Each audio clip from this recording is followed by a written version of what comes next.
ഇവിടെ ഇപ്പോൾ കുറച്ച് ദിവസമായിട്ട് ഭയങ്കര മഞ്ഞും തണുപ്പും ഒക്കെയാണ്. അപ്പോൾ പിന്നെ മടി പിടിച്ച് കോസിയായിരിക്കാൻ വേറെ പ്രത്യേകിച്ച് കാരണമൊന്നും വേണ്ടല്ലോ. അതുകൊണ്ടൊന്ന് ഡിന്നർ ഉണ്ടാക്കാൻ ഒരു മൂഡില്ല.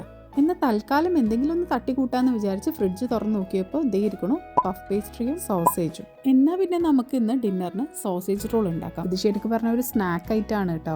ആദ്യം ഒരു ബോളിലേക്ക് കുറച്ച് ബട്ടർ ഇട്ട് ഒരു 30 സെക്കൻഡ് ഒന്ന് മൈക്രോവേവ് ചെയ്തെടുക്കാം. ഇനി ഇവന്മാരാണ് നമ്മുടെ താരം. ആ മെൽറ്റ് ചെയ്ത് വെച്ച ബട്ടറിലേക്ക് garlic powder, chilli flakes, oregano ഇത് മൂന്നും കുറച്ച് ഇടാം. പിന്നെ ഈ ബട്ടർ സോൾട്ടഡ് ബട്ടർ ആയതുകൊണ്ട് ഞാൻ ഉപ്പ് എക്സ്ട്രാ ഇടണില്ല കേട്ടോ. ഇനി പഫ് പേസ്ട്രി ഷീറ്റ് എടുത്ത് പരത്തി കൊടുക്കാം. ഇത് ഓൾറെഡി റോൾഡ് ആണെങ്കിലും ഞാൻ ഒന്നും കൂടെ ഇത് പരത്തി കൊടുക്കാറുണ്ട്. കാരണം അങ്ങനെ ചെയ്യുമ്പോൾ എനിക്ക് കുറച്ചും കൂടെ പുറത്തൊന്നും കൂടെ ഫ്ലേക്കി ആയി ഉള്ളിൽ കുറച്ചുകൂടി സോഫ്റ്റ് ആവണ പോലെ എനിക്ക് ഫീൽ ചെയ്യാറുണ്ട്. ഇനി നമ്മുടെ കഴിവ് പുറത്തെടുക്കാനുള്ള സമയമാണ്. ഒരേ അളവിൽ ഓരോ ഷീറ്റുകളായിട്ട് കട്ട് ചെയ്തെടുക്കുക. എൻ്റെ വിരലുകൾ വെച്ചുള്ള അളവെടുപ്പ് നിങ്ങൾ കാണുന്നില്ലേ? അങ്ങനെ ഒരു വിധത്തിൽ സെൻറ്റർ കണ്ടുപിടിച്ചു. സെൻറ്റർ കറക്റ്റ് കിട്ടിയ ഓവർ കോൺഫിഡൻസിൽ ഇവിടെ നൈസായിട്ടൊന്ന് പാളിയിട്ടുണ്ട്. പക്ഷെ സാരമില്ല, എല്ലാം ശരിയായി കഴിഞ്ഞാൽ കണ്ണ് തട്ടോടോ. കട്ട് ചെയ്ത് കഴിഞ്ഞാൽ ഇനി നമ്മൾ റെഡിയാക്കി വെച്ച ആ ബട്ടർ മിക്സ് അതിൻ്റെ മുകളിൽ ഒന്ന് സ്പ്രെഡ് ചെയ്ത് കൊടുക്കുക. ഇനി എല്ലാ ഷീറ്റിലും ഓരോ സോസേജ് വീതം വെച്ച് കൊടുക്കുക.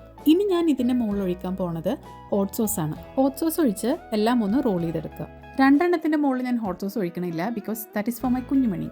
ഇനി പ്രീ ഹീറ്റ് ആയിരിക്കണ അവനിലേക്ക് ബേക്ക് ചെയ്യാൻ വേണ്ടിയിട്ട് വെക്കുക. പിന്നെ ബേക്ക് ചെയ്യുന്നതിന് മുന്നേ ഞാനൊരു എഗ് വാഷ് കൊടുത്തിട്ടുണ്ടായിരുന്നു കേട്ടോ. എന്നെ പോലെ തന്നെ എൻ്റെ ഫോണിനും ഇത് ലോ ബാറ്ററി ആയിരുന്നു. അതുകൊണ്ട് എഗ് വാഷ് ചെയ്യുന്ന സമയത്ത് ഫോൺ സ്വിച്ച് ഓഫ് ആയി പോയി. എന്തായാലും നമ്മുടെ ഐറ്റം ഇവിടെ ബേക്കായി വന്നിട്ടുണ്ട്. ഇത് ഞാൻ 170 ഡിഗ്രി സെൽഷ്യസിൽ 15 മിനിറ്റ്സ് എടുത്തിട്ടാണ് ബേക്ക് ചെയ്തത്.